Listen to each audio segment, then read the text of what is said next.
दोस्तों, मैं उनीश आपका एक बार पुनः सुनील क्लासेस में स्वागत करता हूं। जैसा कि हमारा लास्ट चैप्टर जो ख़त्म हुआ है वो मौलिक अधिकार हुआ है, और मैंने जब आपको संविधान का परिचय दिया था तो उसमें ये चीज़ कहा था कि जो भी चैप्टर ख़त्म होगा उसको पढ़ाने के बाद हम उसके संबंधित प्रश्नों को सॉल्व करेंगे। उसी के अंतर्गत हम जो है प्रश्नों की एक कड़ी लेकर आपके सामने प्रस्तुत हुए हैं, और ये इम्पॉर्टेंट प्रश्न है जो पूर्वत परीक्षाओं में बार बार पूछे जाते हैं। तो उसी क्रम में हमने जो रिपीटेड क्वेश्चन उनको छोड़ने की कोशिश की गई है। जो बार बार हम पूछे जाते हैं क्वेश्चन उनको रिपीट किया जाता है आयोग द्वारा, उनको छोड़ने की कोशिश की गई है, और उन्हीं के क्रम में आपके सामने कुछ प्रश्न हैं। इसके और भी प्रश्न आपको PDF के माध्यम से टेलीग्राम ग्रुप पे अवेलेबल करा दिए जाएंगे संस्था के द्वारा, सुनील क्लासेस के टेलीग्राम ग्रुप पे, जिसका लिंक नीचे आपको डिस्क्रिप्शन में मिल जाएगा। ठीक है, पहला क्वेश्चन हम देखते हैं। 86वां संविधान संशोधन अधिनियम किस अधिनियम द्वारा शिक्षा के अधिकार को मौलिक अधिकार का भाग बनाया गया था? ठीक है, तो 86वां संविधान संशोधन कब हुआ था? 2002 में हुआ था।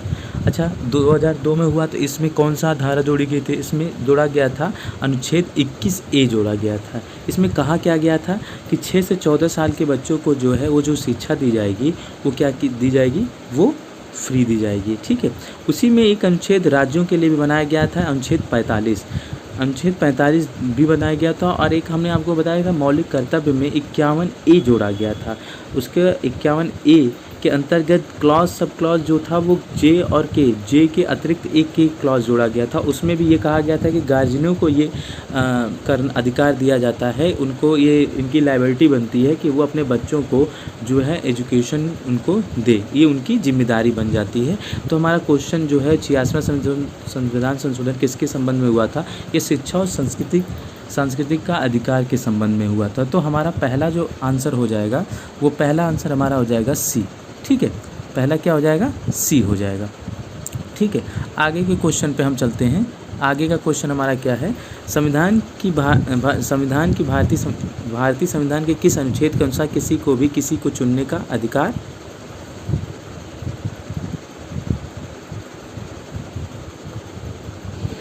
क्वेश्चन नंबर 2 जो था गलत टाइप हो चुका था, इसी वजह से उसको स्किप किया जा रहा है। इसको संशोधित करके फिर आपको दे दिया जाएगा।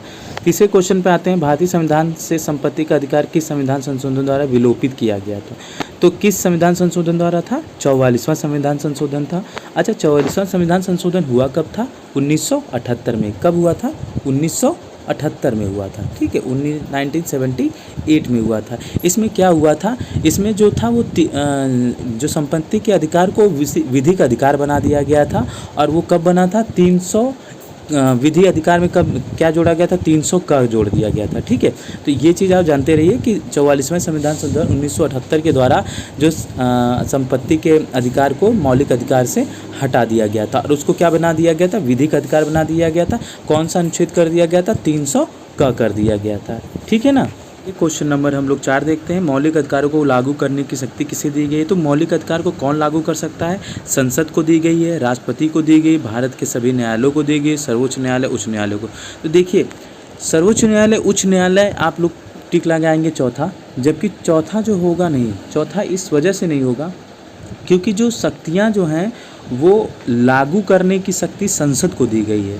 सर्वोच्च न्यायालय और उच्च न्यायालय क्या करता है? संरक्षण करता है। सर्वोच्च न्यायालय किस अनुच्छेद के अंतर्गत संरक्षण करता है? अनुच्छेद 32 के अंतर्गत संरक्षण करता है। और उच्च न्यायालय किस अनुच्छेद के अंतर्गत संरक्षण करता है? अनुच्छेद 226 के अंतर्गत संरक्षण करता है। तो ठीक है, इस बात को याद रखिएगा। लागू करने का जो अधिकार है वो किसके पास है? वो संसद के पास है। और जो उसको संरक्षण करने का अधिकार है वो किसके पास है? वो सर्वोच्च न्यायालय और उच्च न्यायालय के पास है। ठीक है, तो संरक्षक कौन है? सबसे बड़ा संरक्षक संविधान का कौन है? मौलिक अधिकार का संरक्षक कौन है? जो हमें राज्यों के कृत्यों के विरुद्ध एक गारंटी का काम करता है मौलिक अधिकार, उसका संरक्षक सर्वोच्च न्यायालय है। ठीक है ना। आगे चलते हैं हम लोग, इसके आगे के क्वेश्चन पे चलते हैं। क्वेश्चन नंबर 5, मौलिक अधिकार क्या है? कठोर है, लचीला है, वाद योग्य है, अवाद योग्य है। अब देखिए, कठोर तो है नहीं, क्योंकि आप लोग देखते होंगे कि हमारे अगर कठोर होता तो इतने संविधान संशोधन होना असंभव सी बात होती। लचीला भी इतना नहीं है कि जिसका जो मन आए वो कर दे। संविधान के दायरे में रह के सब लोग काम करते हैं। कहा भी जाता है कि सबसे सर्वोपरि कौन होता है? संविधान है। तो न कठोर है न लचीला है। वाद योग, ये समझा। वाद योग मतलब न्याय योग, मतलब हमारा मौलिक अधिकार है वो क्या है, न्याय योग है ना, कि इसको क्या रखा गया है, न्याय योगवाद योग रखा गया है। कितने हैं हमारे संविधान मौलिक अधिकार, कितने हैं, पहले 7 थे, अभी कितने 6 हैं। तो ये क्या है, न्याय योग, इस पे न्याय मिल सकेगा। अवाद योग मतलब अन्याय योग। तो हमारा जो मौलिक अधिकार वो क्या है, न्याय योग है, मतलब सी सही होगा। ठीक है, नेक्स्ट क्वेश्चन पर चलते हैं। राष्ट्रपति को किस अनुच्छेद को निलंबन करने का अधिकार नहीं प्राप्त है।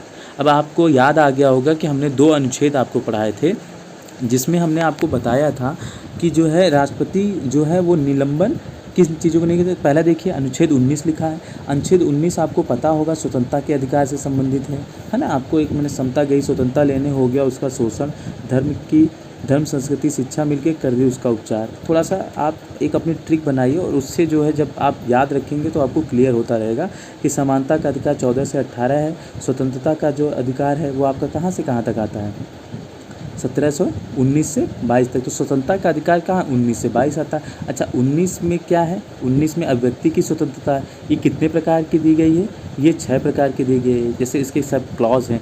तो आपको ये पता होना चाहिए कि 19 में क्या है, और 19 में ही आपको अभी आगे भी क्वेश्चन हो सकता है मिलेगा कि 19 में ही कहा गया है, प्रेस की स्वतंत्रता भी आती है, बस 19 क्लॉज 1 सब क्लॉज ए में है। ठीक है, तो अभी पहला क्वेश्चन हो गया क्लियर। अनुच्छेद 19 में क्या कहा गया है, अभिव्यक्ति की स्वतंत्रता। ये कितने प्रकार की होती हैं, 6 प्रकार की होती हैं। जो 6 हैं, जैसे वाक्य अभिव्यक्ति, समाज पत्रों की शांतिपूर्ण धरना करने की अभिव्यक्ति है ना, संघ बनाने की अभिव्यक्ति है, और जैसे सर्वत्र आबाद संरचना की अभिव्यक्ति है, निवास करने की अभिव्यक्ति है ना, कोई भी व्यापार करने की अभिव्यक्ति, ये सारे 19 में आती हैं। 19 के सारे क्लॉज हैं। ठीक है, 19 के क्लॉज हैं, 6 तक आती हैं। ठीक है, उसके बाद आता है अनुच्छेद 20 और 21।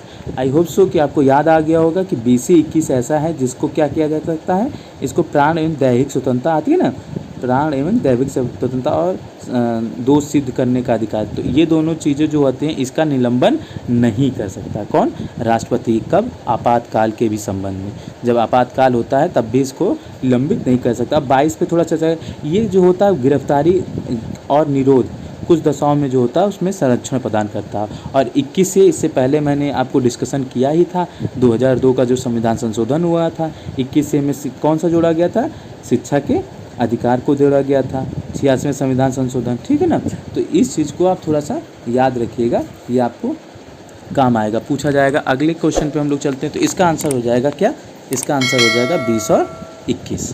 ठीक है, 20 और 21 आंसर नंबर बी इसका सही हो जाएगा। आगे चलते हैं हम।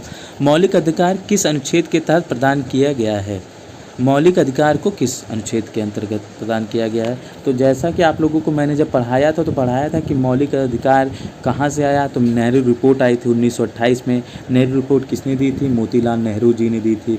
उसमें तेज बहादुर अध्यक्ष मोतीलाल नेहरू थे, उसमें तेज बहादुर सुप्पू जी थे, है ना, सदस्य थे, और कुरैशी थे 2 लोग, मुन्ना, और इमाम थे, इमाम अली इमाम। आपको उन सब के बारे में बताया था कि जब मौलिक अधिकार इसमें जो है नेहरू रिपोर्ट में ये 1928 में जब आई थी, तो इसमें ये आशा की गई थी, उनकी आकांक्षा प्रकट की गई थी कि जो है मौलिक अधिकार को भारतीय संविधान में क्या किया जाए, सम्मिलित किया जाए। अच्छा, भारतीय संविधान के किसमें मौलिक अधिकार, भाग 3 में है। ठीक है, भाग 3 में है।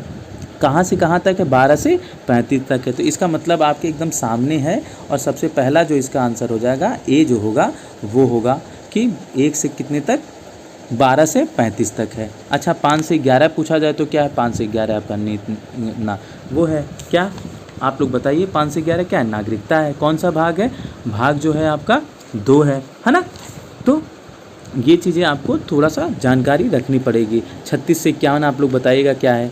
ठीक है, आगे चले, आगे क्वेश्चन नंबर 8 पे चलते हैं। कौन सा अनुच्छेद विधायन सत्ता पर पूर्ण नियंत्रण लगाता है, जो विधायन सत्ता होती है उस पर पूर्ण नियंत्रण लगाने का कौन सा अनुच्छेद है। तो अनुच्छेद कौन सा जो है वो विधायन सत्ता पर अनुच्छेद 14। अनुच्छेद 14, अब एक एक अनुच्छेद को हम थोड़ा सा पढ़ेंगे जब ना, तो हमको पता चल जाएगा कि क्या है। तो विधि के समझ समानता का अधिकार, बस आपको मिल गया। अच्छा, 15 फिर देख लेते हैं। 15वां अनुच्छेद क्या है, जात लिंग मूल वंश के आधार पर क्या, आधार पर भेदभाव नहीं कर सकते हैं। 16वां लोक नियोजन में समान अवसर, है ना, समान अवसर, है ना। उसके बाद अनुच्छेद 17 क्या कहता है, अनुच्छेद 17 बहुत ज़्यादा इंपॉर्टेंट है, अस्पृश्यता का अंत है। अनुच्छेद 18 क्या कहता है, उपाधियों का अंत है। तो हमारा क्या पूछा, विधायन सत्ता पर पूर्ण नियंत्रण लगाता है। तो विधायन सत्ता पर पूर्ण नियंत्रण कौन सा अनुच्छेद लगाता है, अनुच्छेद अनुच्छेद कौन सा लगाता है? 16। ठीक है ना, आगे चलें। चलिए आगे चलते हैं। आगे क्वेश्चन हमारा क्या कहता है? समानता का अधिकार संविधान के किस अनुच्छेद के अंतर्गत आता है? समानता का अधिकार अनुच्छेद किसके? अब देखिए 15, 16, 17 के अंतर्गत आता है, 12, 13 के अंतर्गत आता है, या 12, 13 या 21, 22 के अंतर्गत, या 23, 24 के अंतर्गत। अब आपको सबसे पहले इसको पता होना चाहिए तो किस अनुच्छेद में क्या क्या है। 15 में क्या है आपको पता होना चाहिए। 15 में क्या है? मूल, धर्म, जाति के आधार पर किसी के साथ भेदभाव नहीं किया जाएगा। 16 में क्या किया गया है? समान अवसर, SC ST को छोड़कर लोक नियोजन के विषयों पे समान अवसर। 17 में क्या कहा गया है? 17 में अस्पृश्यता का क्या किया गया? छुआछूत की भावना का अंत किया गया है। तो ये तीनों क्लियर हो गए। 12 और 13 आपको पता होना चाहिए कि 12, 13 में क्या क्या चीज़ें हैं। ये मैंने आपको क्लास जब पढ़ाई थी तब बताया था कि 12 में क्या है और 13 में क्या है, ये हमको आप कमेंट के द्वारा बताएंगे। उसके बाद हम आते हैं 21 और 22 पे। 21 क्या कहता है? 21 हमारा प्राण दैहिक स्वतंत्रता का अधिकार देता है। और 22 क्या कहता है? 22 जो है कुछ विषयों में गिरफ्तारी निरोधक से संरक्षण देता है। अच्छा, तो 23 और 24 आते हैं। 23 और 24 क्या कहते हैं? 23 और 24 कहाँ पर हमको अधिकार क्या प्रदान करते हैं कि 23 और 24 हमको देते हैं कि जो संसदीय कार्य प्रणाली है, जैसे 14 वर्ष के कम आयु के बच्चों में 24 में ये किया गया ना। एक तो है 23 में क्या कहा गया? मानव के दुर्व्यापार मतलब बाल श्रम या कल कारखानों में जो उनको नौकरी, ये इसका एक अधिनियम बनाया था, सिविल अधिकार संरक्षण अधिनियम 1955 आया था, है ना। तो वही वो उसके अंतर्गत क्या था? बहुत ही टफ था, बहुत ही कठिन बनाया गया था, जिसका उल्लंघन करना कठिन था। फिर उसमें धीरे धीरे संशोधन हुआ, क्योंकि सरकार को जो पसंद नहीं आता उसको क्या कर देती है? वो संशोधन कर देती है, अध्यादेश लाती है, संशोधन करवा देती है उसको लाकर। ठीक है, तो ये चीज़ क्लियर होगी। 24 क्या कहता है? 14 वर्ष से कम आयु के बालकों कल कारखानों इत्यादि में परिसंगठन में मतलब कि कार्य करने से रोक कहता है। तो आपको ये अब क्लियर हो गया कौन कौन सा संविधान कहाँ कहाँ पे कैसे कैसे पूछा गया है। तो हमारा जो आंसर होगा वो क्या हो जाएगा? समानता का अधिकार संविधान के किस अनुच्छेद के अंतर्गत? तो संविधान के किस अनुच्छेद के अंतर्गत? A के अंतर्गत, 15, 16 और 17 के अंतर्गत है। ठीक है, अब हम अगले क्वेश्चन पर चलते हैं। ये याद रखिएगा 23 और 24 में जो 1955 में आया था। किसका आया था? 1955 में आया था। क्या आया हुआ था? सिविल अधिकार संरक्षण अधिनियम। क्वेश्चन पूछ लेता है, ठीक है। और ये अस्पृश्यता में भी बहुत काम आया था। तो जब अस्पृश्यता वाला आएगा तो मैं अस्पृश्यता, तो उसमें भी दंडनीय अपराध घोषित किया गया था इसी अधिनियम के अंतर्गत। ठीक है, आगे क्वेश्चन नंबर 10 पे आते हैं। अनुच्छेद 13 का मुख्य उद्देश्य संविधान के किस संदर्भ में संविधान के सर्वोच्चतम निश्चितता करना है? तो मौलिक कर्तव्य, मौलिक अधिकार, राज्य के निर्देशक तत्व या उपरोक्त सभी। तो आपको पता होगा अनुच्छेद 13 का अभी आपने पढ़ा है, हमने बताया अनुच्छेद 13 का मुख्य उद्देश्य संविधान कि किस संदर्भ में संविधान की सर्वोच्च निश्चितता। तो आपको पता है कि जो संविधान में जो संरक्षण करती है लोक उच्च न्यायालय और सर्वोच्च न्यायालय, तो वहाँ क्या होता है कि 13वें को ही मूल आधार मतलब 13 ही को बेस मानकर जो है वो जो संविधान में 32वां और 226वां अनुच्छेद बना हुआ है, हाई कोर्ट और सुप्रीम कोर्ट को, लोअर और अपर कोर्ट को मिला हुआ है, वो इसी के अंतर्गत में 13वां। तो 13वां अनुच्छेद का मुख्य उद्देश्य संविधान के संदर्भ में संविधान की सर्वोच्चता निश्चित करना है। किसमें? मौलिक अधिकार। किसमें है? मौलिक अधिकार से जुड़ा हुआ है। क्वेश्चन को एक बार पढ़िएगा, बहुत इंपॉर्टेंट क्वेश्चन है और इससे क्वेश्चन यहाँ से क्वेश्चन बनते जरूर हैं। ठीक है, तो कौन सा होगा? मौलिक अधिकार से संबंधित होगा। मौलिक अधिकार मतलब भी सही हो जाएगा। आगे चलते हैं। क्वेश्चन नंबर 11, स्वतंत्रता का अधिकार किस अनुच्छेद के से किस अनुच्छेद तक है? हाँ, अच्छा, स्वतंत्रता का अधिकार किस अनुच्छेद से किस अनुच्छेद तक है? तो ये चीज़ आपकी समता गई, स्वतंत्रता लेने हो गया सबका स्वतंत्र। तो स्वतंत्रता कौन से 2 नंबर पे आता है। तो समता कहाँ से कहाँ तक आती है? समता आती है आपकी कहाँ से कहाँ तक? 14 से 18 तक आती है। 14 से 18 तक क्या है? आपकी समता का अधिकार है। तो स्वतंत्रता का अधिकार कहाँ से कहाँ तक होगा? 19 से 22 तक होगा। अब 19 से 22 कहाँ है? ये देखिए 19 से 22 जो है वो बी ऑप्शन में है ना। तो बी ऑप्शन हमारा क्या हो जाएगा? सही हो जाएगा। और इसके बाद हम अगर डिस्कशन करना चाहें तो आप और भी चीज़ों को 18 से 21 में सब घाल मेल टाइप में है। इसमें देखिए 18 में क्या कहा गया है? उपाधियों का अंत कहा गया है। फिर 20 में क्या कहा गया है? 19 में क्या किया गया है? ये भी आप 19 में जो है अभिव्यक्ति की स्वतंत्रता दी गई है। ठीक है, फिर 20 में क्या कहा गया है? तो अपराधों के दोष सिद्ध होने के संबंध में एक संरक्षण दिया जाता है। 21 में प्राण एवं दैहिक स्वतंत्रता, 22 में 21 के काम में जो है एजुकेशन फ्री कर दिया गया, 22 में गिरफ्तारी के निरोध किया गया है। तो इसी तरह 16 में क्या कहा गया है, तो 16 में क्या किया गया है, लोक नियोजन में समान कार्य के लिए समान अवसर, है ना। तो ये चीज़ें जो है मेंशन की गई हैं। आगे चलें हम लोग, आगे चलते हैं। तो इसका आंसर हमारा क्या हो जाएगा, इसका आंसर 19 से 22 हो जाएगा। ठीक है, 19 से 22 हो जाएगा। अगले पे चलते हैं हम लोग। समान वेतन समान कार्य के लिए समान कार्य के लिए समान वेतन किस अनुच्छेद में संबंधित है। तो समान कार्य के लिए समान वेतन जो है वो 14 से 16 में है। किस में है आप बताइए, 14 से 16 मतलब समानता का अधिकार है ना, तो 16 में भी है और किस में है, मूल वंश जाति, तो 15 और 16 की 14 लिया जाएगा। हाँ, समता का अधिकार, विधि के समझ समता का अधिकार होता है। अच्छा, इसमें सब आपको जब पता होगा तभी आप जो है क्वेश्चनों को लगा। 17 में क्या कहता है, ये अस्पष्टता का अंत। 18 में क्या कहता है, 18 कहता है आपका जो उपाधियों का अंत, है ना। 21-22 को आप जान ही रहे हैं। 21 क्या कहता है, प्राण एवं दैविक स्वतंत्रता। 22 क्या कहता है आपका, 22 जो कहता है वो गिरफ्तारी और निरोध कुछ दशाओं में संरक्षण प्रदान करता है। तो इसमें क्या हो जाएगा, समान कार्य के लिए समान वेतन किस में आ जाएगा, 15-16, है ना। 15-16 में आ जाएगा समान कार्य के लिए समान वेतन। अरे 15 कहता है लिंग जात धर्म के आधार पर भेदभाव नहीं होगा, भेदभाव नहीं होगा। और 16 क्या कहता है, लोक नियोजन में समान अवसर। तो 15-16 आपका इसमें आंसर हो जाएगा, मतलब ए सही हो जाएगा। आगे बढ़ें। अस्पृश्यता का अंत आ गया। देखिए क्वेश्चन, अस्पृश्यता का अंत किस अनुच्छेद में दिया गया है। तो आपको एकदम पता होना चाहिए। 16 में क्या कहा गया है, 17 में क्या, 18 में, 16 में, मैं बार बार रिपीट कर रहा हूँ, 16 में लोक नियोजन के विषय में और समान अवसर मतलब अवसर की समानता, 17 में अस्पृश्यता का अंत, 18 में उपाधियों का अंत, और 19 में क्या है, व्यक्ति की स्वतंत्रता दी गई है ना। अब व्यक्ति को और 6 प्रकार की स्वतंत्रता होती है। वाक की, बोलने की स्वतंत्रता, समाज पत्र को छापने की मतलब उसमें बोलने, शांतिपूर्ण धरना देने की मतलब कोई ऐसा वेपन लेके नहीं आप बैठ सकते हैं, और धरना आप शांतिपूर्ण धरना, संघ बनाने की, है ना, स्वतंत्र आबाद की स्वतंत्रता। ठीक है, तो हमारा इसका आंसर क्या हो जाएगा, 17 है। अस्पृश्यता का अंत 17 है।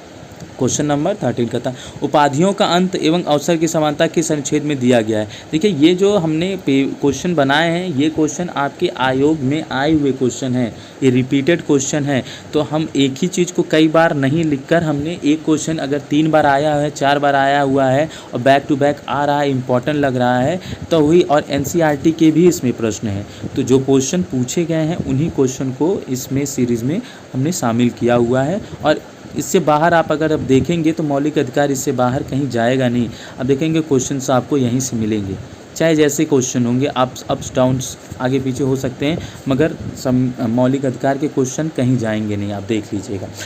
आगे चलते हैं। क्वेश्चन नंबर 14, उपाधियों का अंत एवं अवसर की समानता किस अनुच्छेद में दिया गया है।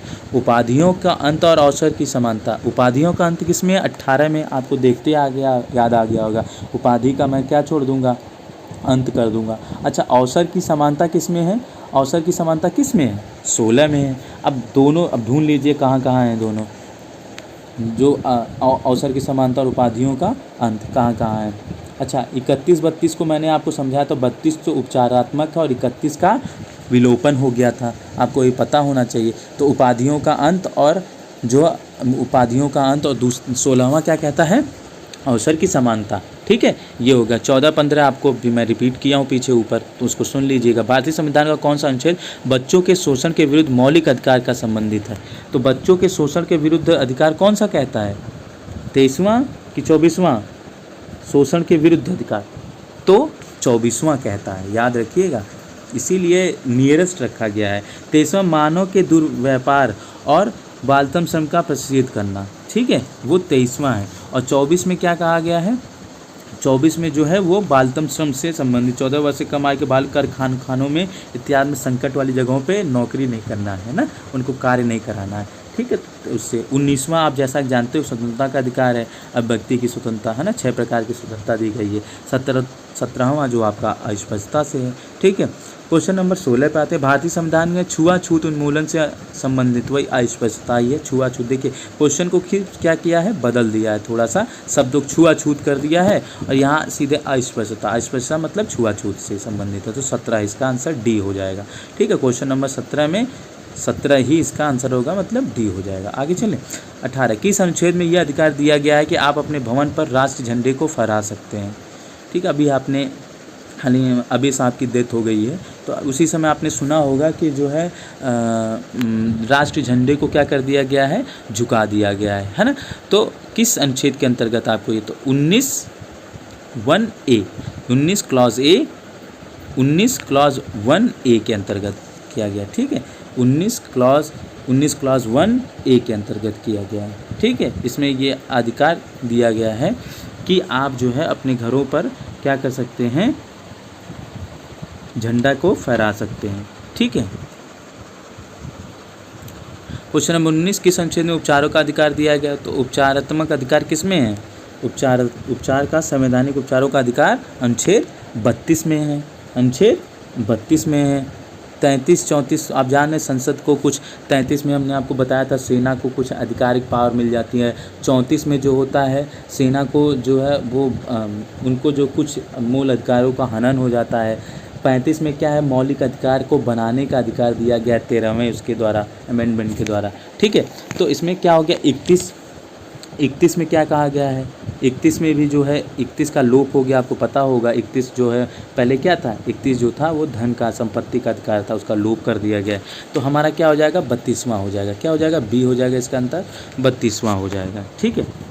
आगे चले, आगे अगला क्वेश्चन क्या हमारा है, कौन सा अधिकार मौलिक अधिकार नहीं है, शिक्षा का अधिकार, संपत्ति का अधिकार, भाषण देने का, सभा करने का अधिकार। अब आप बताइए तो कौन सा अधिकार नहीं है, आपको पता हो गया कौन सा अधिकार, संपत्ति का अधिकार। कौन से संविधान संशोधन द्वारा हटाया गया, 44वां संविधान संशोधन द्वारा हटाया गया। कौन से संविधान संशोधन, 44वां संविधान संशोधन जो हुआ था उसमें क्या किया गया था, संपत्ति के अधिकार को हटा दिया गया था, ठीक है ना। संपत्ति के अधिकार को क्या कर दिया गया था, हटा दिया गया था, ठीक। तो हमारा ये क्वेश्चन हो गया, हमारा ये क्वेश्चन क्या हो गया संपत्ति का अधिकार। शिक्षा का अधिकार भी है, शिक्षा का अधिकार जो हमें दिया गया है। उसके बाद भाषण देने का अधिकार 19 में है। सभा करने का 19 के किस क्लॉज में है, सभा करने का अधिकार किस क्लॉज में 19 के है, सभा और संघ 19(1)(ग) में है, ठीक है।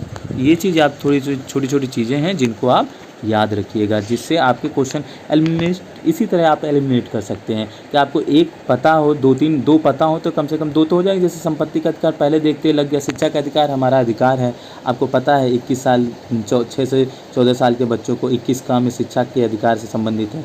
कब हुआ था, 86वां संविधान संशोधन मतलब 2002 में हुआ था। वहीं पे शिक्षा के अधिकार को 21वें में पूरा विस्तृत होना, उन्नयन किसरण के नाम से एक वाद हुआ था जिसमें शिक्षा का अधिकार पर विस्तार कर दिया गया था, उन्नयन किसरणवाद, ठीक है। उन्नयन किसरणवाद को याद रखिएगा।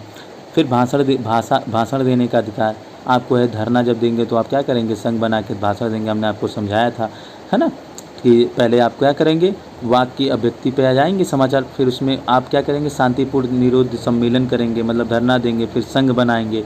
संघ बन जाने के बाद क्या करेंगे आप, आबाद संरचना, फिर उसके बाद उसका विस्तार करने की कोशिश करेंगे।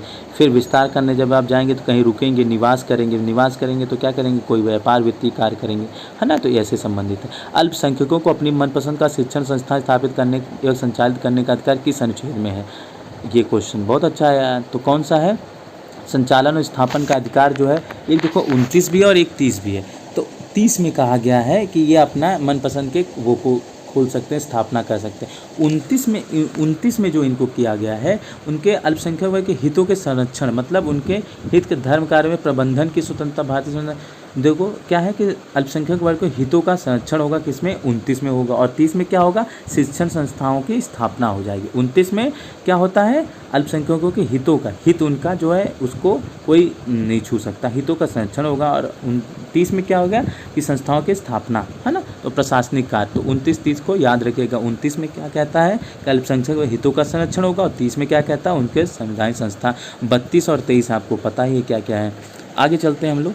कौन सा अनुच्छेद विदेश यात्रा के अधिकार को अधिकार देता है, तो कौन सा अनुच्छेद देता है, अनुच्छेद कौन सा कहता है कि आप विदेश में यात्रा कर सकते हैं, तो अनुच्छेद आपका 20 कहता है कि 21 कहता है, 20 नहीं कह सकता, 20 अपराधों के दोष के, तो 21वां अनुच्छेद जो आपका यही कहता है कि आप जो है वो कहीं पर भी भ्रमण कर सकते हैं, है ना। 21वां कौन सा है, 21 नंबर जो है हमें ये स्वतंत्रता दिला देता, प्राणोदैहिक स्वतंत्रता जो है यही देता है। 20 आपको जैसा पता है अपराधों के दोष सिद्ध होने का, 22 आपको पता है, 22 क्या कहता है, गिरफ्तारी और निरोध के कुछ दशाओं में संरक्षण करता है। अच्छा 23 क्या कहता है, 23 आप मानव के दुर्व्यवहार कल कारखानों वाला है ना, तो ये हो गया। फिर सिखों को कृपाण धारण करना, देखिए मैं क्वेश्चन आपको बताया था, ये क्वेश्चन का कंघा कृपाण और कड़ा, तो का जो है यही आ गया। सिखों को द्वारा कृपाण धारण करना सुंदर का कौन सा अधिकार है, तो कौन सा अधिकार है भाई बताइए, तो ये है 25वां। कौन सा है? 25वां, ठीक है ना। 25वां क्या कहता है? धार्मिक स्वतंत्रता का अधिकार। अनुच्छेद 25 में जो है वो धार्मिक स्वतंत्रता, इसी के अंतर्गत 3 का आते हैं, सिखों को कृपाण और कड़ा और पगड़ी। ये जो सिख जी लोग होते हैं इन लोगों को ये चीज़ होता है। गुरु गोविंद साहब ने कुछ चीज़ों को बताया था कि सभी लोग अपने नाम के आगे सिंह लगाएंगे। जितनी सरदार हैं देखिए सबके नाम के आगे सिंह रखते थे। ये जो है गुरु गोविंद सिंह जी की देन है कि उन्होंने ये चीज़ कहा था कि सभी लोग जो कोई भी हो वो सिंह जरूर यूज़ करेंगे अपने नाम के बाद। तो अब देखिए सभी सरदार जी लोगों के मनमोहन सिंह जी हैं, है ना, हमारे पूर्व प्रधानमंत्री। ऐसे 30वां जो है आपको पता होगा, 30वां क्या है? अल्पसंख्यकों को शिक्षण संस्था, अभी हमने डिस्कशन किया है ना। 31वां क्या कहता है? 31वें का लोप हो चुका है ना। फिर उसके बाद क्या है हमारा 27वां है। 27 क्या कहता है? 27वां संविधान संशोधन जो कहता है कि आप अपने कार्य को जो करें, है ना। फिर आगे चलते हैं 23, क्वेश्चन नंबर 23, भारतीय संविधान का अभिभावक और मौलिक अधिकार का रक्षक कौन है? देखो बहुत इंपॉर्टेंट क्वेश्चन है। अभिभावक और मौलिक अधिकारों का रक्षक, 2 क्वेश्चन को एक ही में कर दिया गया है। संविधान का अभिभावक, अभिभावक मतलब हमारे अभिभावक हमारे माता पिता होते हैं, है ना। तो उसी तरह मौलिक अधिकारों का अभिभावक और रक्षक कौन है? तो कौन है? उच्चतम न्यायालय। कौन करता है? उच्चतम न्यायालय। कोई विवाद होता है तो उच्चतम न्यायालय उसके अभिभावक के तौर पे खड़ा हो जाता है कि ये आप संशोधन नहीं कर सकते। सरकार को ये कहता है कि आप मूल ढांचे में कोई भी परिवर्तन नहीं कर सकते। डॉक्टर बी 24 क्वेश्चन पे चलते हैं। BR अम्बेडकर द्वारा संविधान की आत्मा किस अनुच्छेद को कहा गया है? तो मैंने आपको बताया था संविधान की आत्मा आपको किस अनुच्छेद? अनुच्छेद 32 में। अच्छा 32 की बात हो रही है। 32 के अंतर्गत ही सर्वोच्च न्यायालय को अधिकार भी मिल जाता है। क्या मिल जाता है? कि वो जो है 5 प्रकार की रीट जारी कर, बंदी प्रत्यक्षीकरण, परमादेश, निषेध, अधिकार परीक्षा और उत्प्रेषण, है ना। इसमें उसको अधिकार भी मिल जाता है। अच्छा सर उच्च न्यायालय किसमें? 226 के अंतर्गत मिल जाता है, ठीक है। तो ये अधिकार और आत्मा 2 जगह बात हुई है। जब BR अम्बेडकर जी का नाम आएगा तब मौलिक अधिकार की बात होगी, और जब प्रस्तावना में आत्मा की बात आएगी तब कौन? ठाकुर जी की बात होगी, भार्गव ठाकुर। याद रखिएगा ये क्वेश्चन इंपॉर्टेंट है। आगे चलते हैं 25, क्वेश्चन नंबर 25, व्यक्तिगत स्वतंत्रता के लिए उच्च न्यायालय जारी कर सकता है क्या?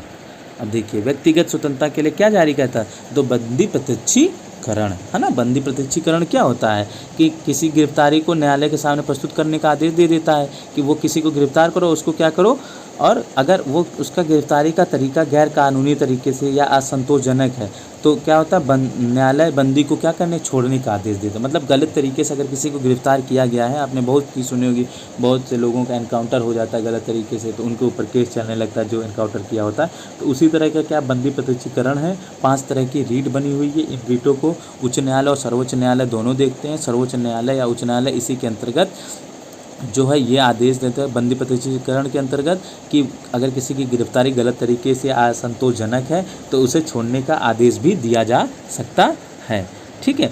परमादेश क्या होता है? परमादेश क्या होता है? परमादेश जो कोई सार्वजनिक अधिकारी अपने कानून का पालन, संवैधानिक दायित्वों का पालन नहीं कर रहा है तब वो क्या उसको फटकार लगा सकता है, उसको प्रभावित कर रहा है तो उसको उस पर क्या होगा? परमादेश लागू हो जाएगा, ठीक है। निषेध, उसके बाद क्या? प्रतिषेध आता है।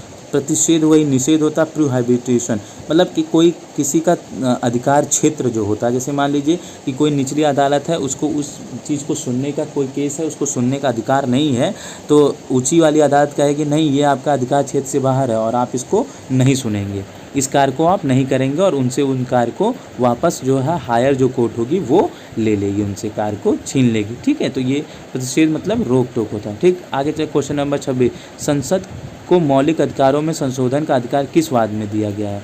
तो ये बहुत इंपॉर्टेंट है। इसमें देखो केशवानंद भारतीवाद, उन्नीकृष्णनवाद, नेहरू रिपोर्ट, उपयुक्त सभी।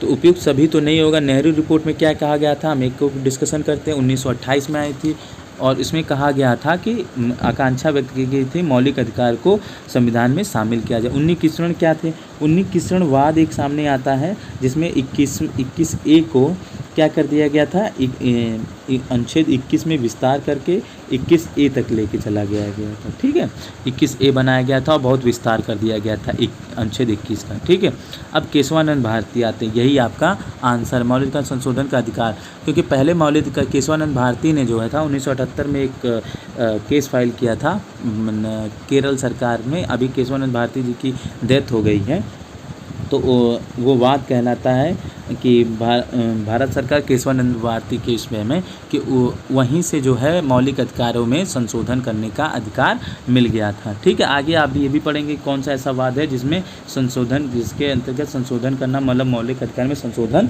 नहीं किया गया था, वो भी क्वेश्चन मैंने सम्मिलित किया है। ठीक है, आगे बढ़ें, इसी के आगे बढ़ते हैं।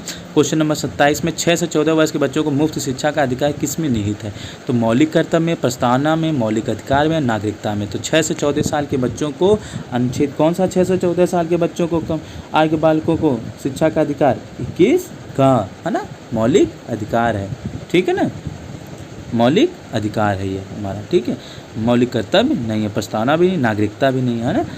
28 कौन सा अनुच्छेद आपातकाल में भी समाप्त नहीं हो सकता? समाप्त होना मतलब वो क्या, निलंबित नहीं हो सकता। तो कौन सा, 20 और 21।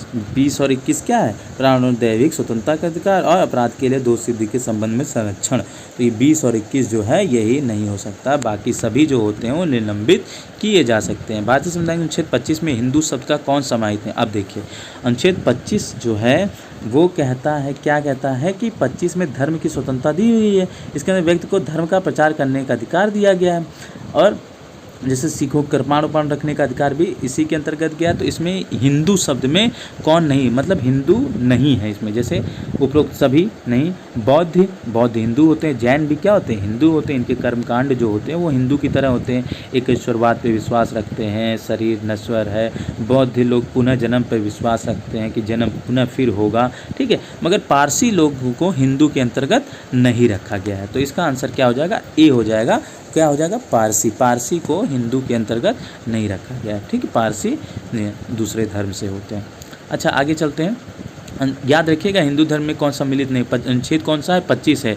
कौन सम्मिलित नहीं है, पारसी लोग नहीं सम्मिलित। किस अनुच्छेद के अंतर्गत अपराधी को अपने विरुद्ध गवाही करने के बाध्य नहीं किया जा सकता है? तो कौन सा ऐसा अनुच्छेद, अनुच्छेद कौन सा है, अनुच्छेद कौन सा है, 22 है। 22 तो नहीं हो सकता है। अच्छा, 22 नहीं हो सकता है, तो क्या 22 में गिरफ्तारी और निरोध के बीच संबंध में कुछ दशाओं में संरक्षण प्रदान करता है 22। अच्छा, 23 क्या, मानव के साथ दुर्व्यवहार। 24 क्या, 14 वर्ष से कम आयु के बच्चों को खनन इत्यादि जो संकटग्रस्त जगह वहाँ पे काम नहीं कराया जा सकता है। तो है कौन सा, 20(3) है। 20 का क्लॉज 3 कि इसमें क्या कहा गया, इसके 3 भाग थे ना, मैंने बताया था 20 का 3 भाग। अपने खिलाफ गवाही नहीं कर सकता है, अपने मन का जो वकील कर सकता है, सलाहकार नियुक्त कर सकता है, एक दोष के लिए 2 बार सज़ा नहीं दे सकते। तो वो कौन सा है, 20 का तीसरा। ठीक है, अब आगे चलें। आगे दोष सिद्ध के संबंध में व्यक्ति को दोहरे दंड और सभी शासन से रक्षण। अब देखिए वही आ गया फिर से 20(3) के। तो इसमें क्या, दोहरा दंड और सभी शासन से संरक्षण प्रदान करता है दोष सिद्ध होने पे। तो दोहरा दंड मतलब एक गलती अगर आज आप कर रहे हैं तो आज ही के हिसाब से आज जो दंड बना हुआ है कि आपको 4 डंडे मारे जाएंगे तो 4 ही डंडे मारे जाएंगे। ये नहीं कि 10 दिन बाद जो है ये बन जाए कि 20 डंडे एक गलती के लिए मारे जाएंगे। तो 4 डंडे आप इधर खाओगे और फिर 20 डंडे, फिर 24 डंडे आप खाओगे, ऐसा नहीं होता। जो अभी चल रहा है संविधान में, जो चीज़ अभी जो रूपरेखा बनी हुई है किसी दंड के अपराध के लिए, वही के हिसाब से अगर आज आप अपराध करते हो तो वही आपके हिसाब, आपको उसी के अकॉर्डिंग आपको दंड लगाया जाएगा। तो अनुच्छेद 20 कहता है। ठीक है, गवाही किस में जाती है, 20 के क्लॉज 3 में जाती है। ठीक है, इस चीज़ को याद रखिए। 21 को मैंने आपके सामने अभी रिपीट कर, प्राण और दैहिक स्वतंत्रता। 22 आपको पता ही है, 22 में क्या कहा गया है, 22 में गिरफ्तारियों के संबंध में संरक्षण है। और 23 आपको पता है, मानव के दुर्व्यवहार और कल कारखानों बाल श्रम पर प्रतिषेध होता है। 31 हो गया। 32 में बंधुआ मजदूरी अधिनियम संसद में कब पारित हुआ था? बहुत इंपॉर्टेंट क्वेश्चन। तो कब पारित हुआ था? 1976, 1967, 1968, 1999। तो बंधुआ मजदूरी अधिनियम जो था वो 1976 में पारित हुआ था। कब हुआ था? 1976 में पारित हुआ था। ठीक है, अगला क्वेश्चन पे चलते हैं। भारतीय संविधान शिक्षा का अधिकार कब जोड़ा गया? शिक्षा का अधिकार कब जोड़ा गया तो ये जोड़ा गया था 2010 में जोड़ा गया था। कब जोड़ा गया था? 2010 में जोड़ा गया था। ठीक है, शिक्षा के अधिकार को एक बच्चन सिंह बनाम पंजाब राज्य वाद आया था, उस समय भी ये बहुत फेमस हुआ था तो शिक्षा के अधिकार को 2010 में जो है वो अधिकार जोड़ दिया गया था। ठीक है, तो इसको नोट डाउन कर लीजिए। 2011, 12, 13 में नहीं हुआ था, वही 2009 में उसका प्रस्ताव रखा गया था और 2010 में इसको क्या कर दिया था, ITE एक्ट के तहत इसको जो है शिक्षा के अधिकार को जोड़ दिया गया था। अच्छा, मूल अधिकार किस देश के संविधान से पारित है? आपको हमने बताया था कि मूल अधिकारों को जो है एक अधिकार बिल के नाम से जाना जाता है। कहाँ पे? अमेरिका में तुलना की जाती, तो इसका मतलब यही हो गया, अधिकार बिल के नाम तो USA से लिया गया है। अच्छा, ब्रिटेन से नागरिकता, चाइना से कुछ नहीं हमको लग रहा है लिया गया है, चाइना से क्या लेंगे, चाइना खुद फ्रांस से लिया गया है। ठीक है, तो आप इस चीज़ों को जानते रहिए। 36, समानता का अधिकार भारतीयों के लिए सुनिश्चित करता है। समानता का अधिकार क्या सुनिश्चित करता है? धार्मिक समानता, सामाजिक समानता, आर्थिक समानता, तीनों अधिकार सम्मिलित किया जाता है ना। धार्मिक भी समानता का अधिकार क्या? धर्म को मानने के लिए आप स्वतंत्र, समाज में कहीं पर भी किसी से बोलने चालने छुआछूत की भावना। आर्थिक समानता, पैसा आप कुछ भी बिजनेस कर सकते हो, हाँ, गलत बिजनेस ना हो, तो इसका उपयोग सभी आंसर हो जाएगा। ठीक, आगे चले। 37वां, संविधान के किस अनुच्छेद के प्रावधान के अंतर्गत भारत सरकार द्वारा भारत रत्न, पद्म भूषण अलंकरण प्रदान किया जाता है? बहुत अच्छा क्वेश्चन है, देखिए सबको मिलता है बहुत। 14 से 18 तक, 15 में क्या कहता है? धर्म जाति मूल के आधार पर भेदभाव नहीं। 18 क्या कहता है?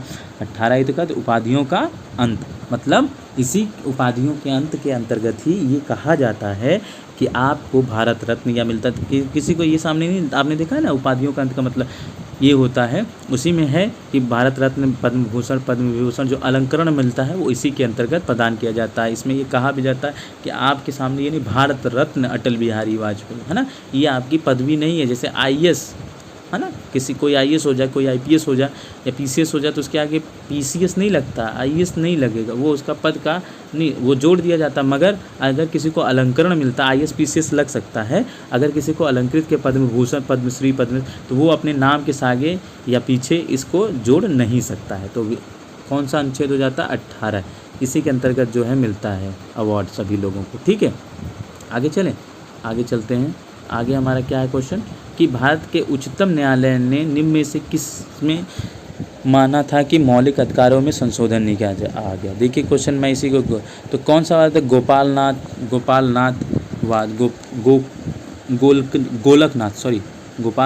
गोलकनाथवाद एक मामला आया था। एक केशवानंद भारती मामला आया था, गोपालन का मामला, MC मेहता का मामला आया था। तो किसका मामला आया था? गोलकनाथ का मामला आया था। इसी में कहा था कि मूल ढांचे में कोई परिवर्तन या संविधान में कोई भी परिवर्तन उच्चतम न्यायालय ने नहीं किया था। फिर केशवानंद भारती का वाद आया था, 1950 में गोलकनाथ वाद आया था। उसके बाद केशवानंद भारती 1978 में आया, जब कहा गया कि जो है इसमें संशोधन किया जा सकता है मगर मूल ढांचे में कोई भी परिवर्तन नहीं किया जा सकता है। तो याद रखिएगा गोलकनाथ जी को, जिनमें कहा गया था, एक में कहा गया था केशवानंद भारती थे जिसमें संशोधन करा दिया था मौलिक अधिकार में, और गोलकनाथवाद जब आया था तब उसमें संशोधन नहीं किया जा सकता। अच्छा, आगे करते क्वेश्चन नंबर 39, अधिकारों की सुरक्षा के लिए कौन सा तत्व सर्वाधिक महत्वपूर्ण है?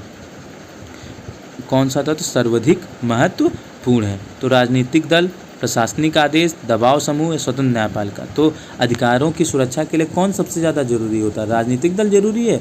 आप राजनीतिक दल से जुड़ जाएंगे तो आपके अधिकारों की सुरक्षा होगी, तो अपना अधिकार सिद्ध करेंगे ना, वो अपना सब काम बनाते हैं। आप देखते हैं नेता लोग चुनाव में वोट मांगने आते हैं, वोट मांगने के बाद गायब हो जाते हैं, है ना, जनता परेशान रहती है, उनका कोई 5 साल बीत जाता फिर पहुंचाते हैं। प्रशासनिक आदेश भी नहीं कभी कर सकता, प्रशासन सिर्फ आदेश ही दे सकता है। प्रशासन किसी क्रिया को क्रियान्वयन करने में कितना टाइम लगता है आप देखते ही होंगे, और आते आते क्या हो जाता है, आदमी मर जाता है तब उसके पास तक चीज़ें पहुंचती हैं।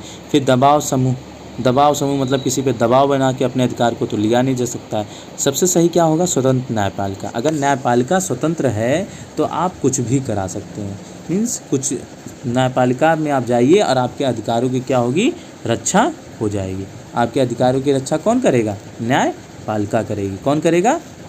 न्यायपालिका करेगी। ठीक है ना, तो आपका क्या हो जाएगा इसका आंसर? स्वतंत्र न्यायपालिका। क्या हो जाएगा? स्वतंत्र न्यायपालिका। ठीक, आगे चलें। क्वेश्चन नंबर 40, कौन सा अधिकार सभी व्यक्तियों को प्राप्त है? इसके साथ साथ आप लोग जो है इस चैनल को लाइक सब्सक्राइब भी करते रहिए और शेयर करते रहिए, जिससे कि आपको इसका नोटिफिकेशन मिल जाए और हम लोग को भी थोड़ा सा मोटिवेशन मिले काम को अच्छा करने के लिए। तो ये आप लोगों से निवेदन है कि आप चैनल को लाइक सब्सक्राइब भी करते रहिए। ठीक है, क्वेश्चन नंबर 40 पे आते हैं। 40 पे कौन सा अधिकार सभी व्यक्तियों को प्राप्त है? कौन सा एक अधिकार है जो सभी व्यक्तियों को प्राप्त है? विधि के समय संरक्षण का अधिकार, आवास का अधिकार, व्यक्ति की स्वतंत्रता का अधिकार, व्यापार का अधिकार, फिर तो कौन सा? तो विधि के समक्ष संरक्षण का अधिकार, यही एक अधिकार जो सभी व्यक्तियों को प्राप्त है। और बाकी जो है व्यक्ति की स्वतंत्रता का अधिकार, ये जो बाहरी व्यक्ति ब्रिटेन के लोग हैं, व्यापार करने का अधिकार, आवास का अधिकार, ये सभी को नहीं मिला है। तो कौन सा अधिकार जो सभी को प्राप्त हो? विधि के समक्ष संरक्षण का अधिकार। ठीक है, इसका संरक्षण कर सकती है। ठीक, आगे करते हैं। लास्ट क्वेश्चन आपका होगा इसका पूरे का। अभी इसके बाद फिर जो है नेक्स्ट सीरीज जब आएगी तब आपको क्वेश्चन दिया गया, सामाजिक जीवन की मूलभूत आवश्यकता क्या हो सकती है? तो हड़ताल, शोषण, चिकित्सा या अधिकार? तो सामाजिक जीवन की मूलभूत आवश्यकता क्या हो सकती है? हड़ताल? नहीं। शोषण? नहीं, शोषण कोई ज़रूरत है? हड़ताल कोई ज़रूरत है? नहीं। चिकित्सा? बिल्कुल भी नहीं। तो क्या हो सकता है? अधिकार। तो इसका आंसर क्या हो जाएगा आपका? अधिकार। तो ये आपके 41 क्वेश्चन हो गए जो हम लोगों ने बनाए। ये क्वेश्चन आपके पेपरों में बार बार पूछे गए हैं, इसी वजह से इन क्वेश्चनों को लिया गया है। और इतना तो हम लोग जानते हैं कि इनसे क्वेश्चनों से आप देखेंगे पेपरों में यहाँ से क्वेश्चन आएंगे, आप एक बार इसकी PDF हमारे टेलीग्राम ग्रुप पे डाल दी जाएगी, आप वहाँ से देख लीजिएगा। ठीक है, उसके साथ इसको बार बार रिवाइज़ करते रहिएगा जिससे आपको आगे बेनिफिट इसका मिलता रहे।